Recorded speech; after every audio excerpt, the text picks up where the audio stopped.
It's been 50 years since Stonewall, 4 years since gay marriage became legal, 3 months since trans people were banned from openly serving in the military, and 1 week since you looked at me. The struggle for LGBT rights seems never-ending and turbulent, with the arc of the moral universe sometimes bending towards justice and sometimes bending towards fuck this. If you need me, I'll be in the bathtub screaming underwater. But it is important, especially in dark times, to celebrate anniversaries. A number of New York museums and cultural institutions are marking 50 years since the Stonewall riots, with exhibitions ranging from the historical to the cutting edge. The Brooklyn Museum's offering is called Nobody Promised You Tomorrow, and we're happy it brings two of the exhibit's co-curators to the studio. Margo Cohen Ristorucci, Brooklyn Museum's Public Programs Coordinator. Welcome to 112BK. And Allie, Rickard, a curatorial assistant. Welcome, you guys. Thanks for having us. Margo, maybe we'll start with you. Can you just tell us a little bit about the scope of the show? Sure. The exhibition is a group exhibition of contemporary artists. All of the artists were born in 1969. And it was really important for us to look at the legacy of the 1969 Stonewall Uprising in contemporary visual art and culture. All of the artists have either worked or are currently living in Brooklyn. And Allie, you're a co-curator of the show, and actually there were many different curators for this exhibition from all across the museum and different departments. Is that right? Yeah, you're totally right. So this was the first time we've done this at the Brooklyn Museum, where we're co-curating across different departments, both curatorial departments but non-curatorial departments, including Margo and Lauren Zelaya from Public Programs, and then our fabulous colleague Lindsay C. Harris from Education. And it was so important for us to think non-hierarchically about how we present these narratives, how we tell history, how we show LGBTQ culture. And of course, the history of the Stonewall Uprising is multi-generational, it's multi-vocal. We know that riot was multi-gender and multiracial, and so often that narrative has been whitewashed and gender washed. So it was so important for us to model in the collective itself that we can come together, work collectively, collaborate, and bring our different perspectives and our different experiences to the table and really make it an inclusive exhibition, an inclusive story for folks to be able to see themselves in the show. And Margo, as somebody who works in public programs and so maybe isn't curating shows the way that Allie and their colleagues might be, what type of frame did you bring when you thought about putting together this exhibition?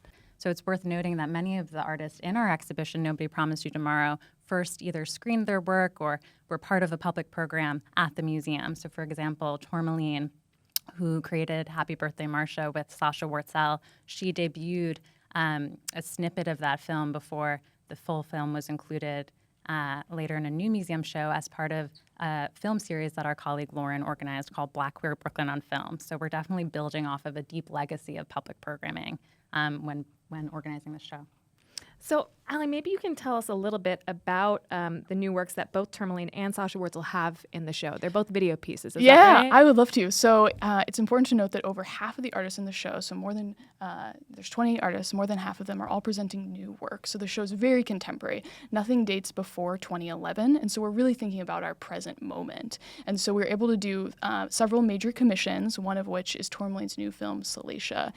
Such a beautiful and important new work by Tourmaline, and it focuses our attention on the life of Mary Jones, a Black trans woman who lived in New York City in the 1800s, and she was criminalized for sex work at the time. And so the film starts us off in Seneca Village, which was the free Black landowning community that was displaced through eminent domain to create the Central Park that we know today. And so we're so happy to be able to include that film and really also stretch this historical continuum of Stonewall that these artists are living today, and they're really rooted in the present. And they are looking to 1969, but they're looking far beyond 1969. They're really looking to the future and thinking about how we can care for our communities moving forward in the years to come in the Stonewall legacy.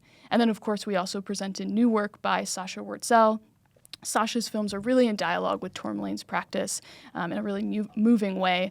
These two films, This is an Address 1 and This is an Address 2, think about gentrification and displacement. So it's June, which means that it's Pride Month, which means that all of the cultural institutions and also brands trot out all of their queer programming and tributes. But it is 50 years since Stonewall. And I'm curious, maybe Margo, you can answer this. I'm curious about how that anniversary and the marking of that riot changes the frame a little bit about how we mark Pride this year and about how you think about programming at the Brooklyn Museum.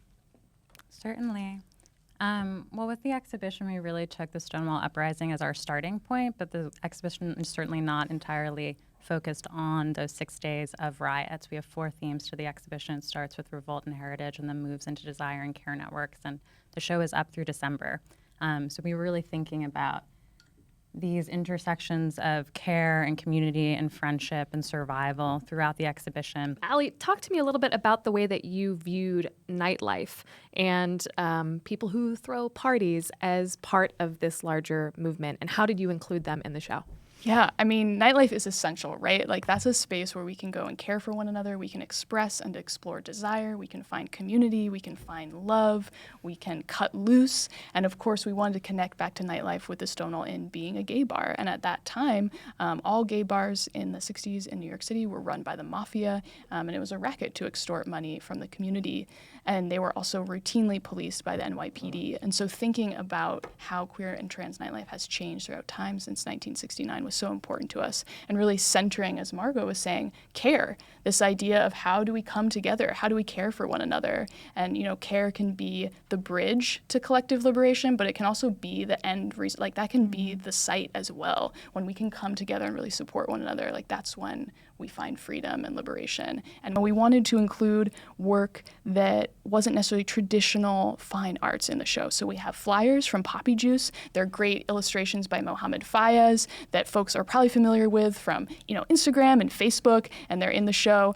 We also have graffiti work and zines and music videos. And so that was a way to really make the show accessible and really think about how nightlife can be such an important space to come together.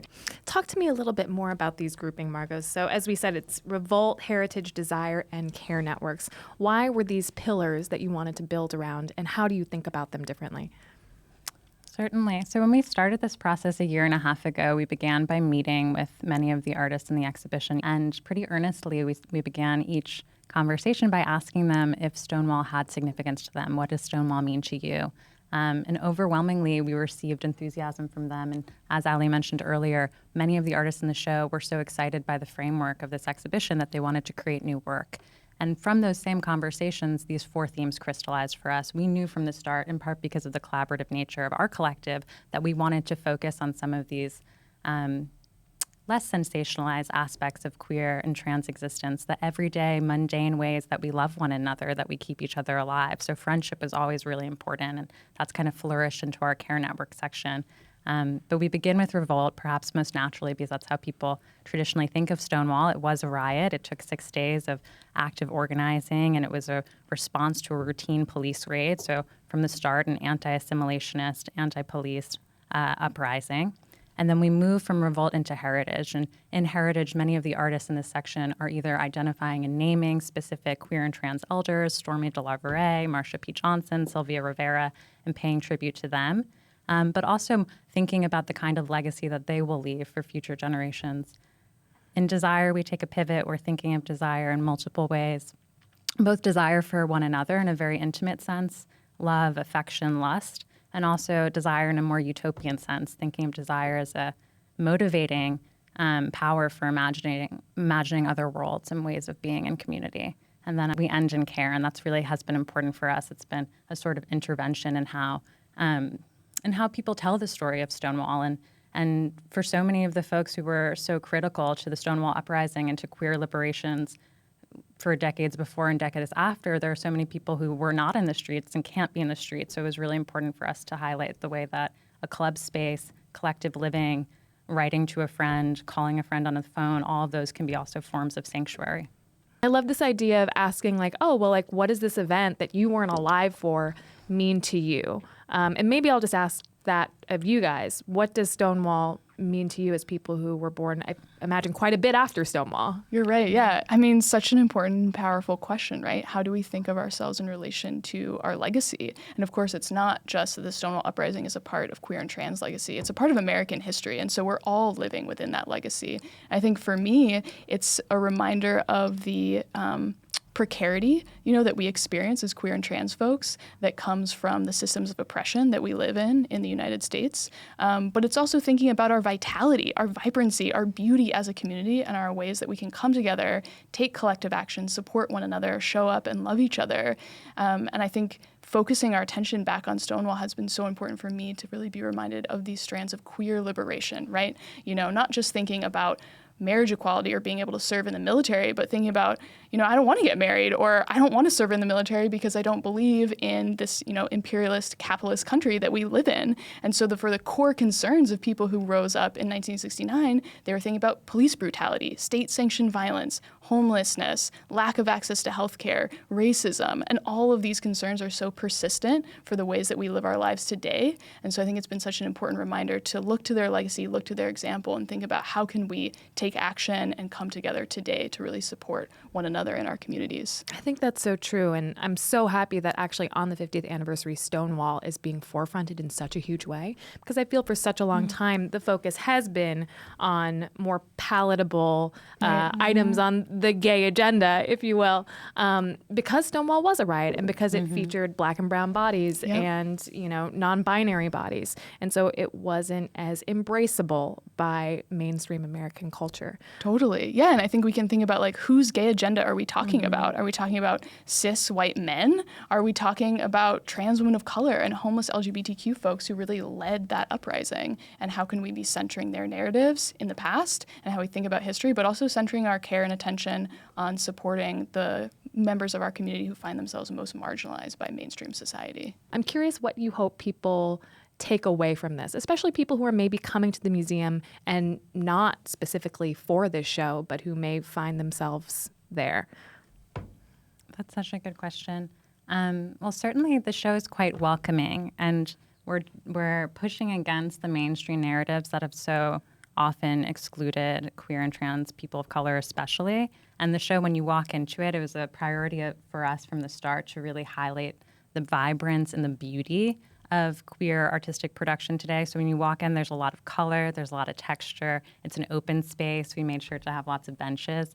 So I hope that people feel pushed critically, but also that they feel welcome there. And what do you think, Allie? What do you hope that people get from the show? Yeah, I hope that they are pushed to question the ways that we tell history and how we remember and why do we remember the people that we do. And so I hope people are able to develop that sort of critical perspective to be able to appreciate our history and our lineage, but think about how we can remember what's happening now, today, 50 years from now. And that was also a point of the show, right? There are so many historical exhibitions that have happened throughout time about queer history in this moment that the curators have been like, well, we couldn't find any artists of color, or we couldn't find any trans and gender nonconforming artists. Yeah, it's ridiculous. We know that's not true. Right. And of course, there are so many important reasons why that happens, right? Like absences within the archive.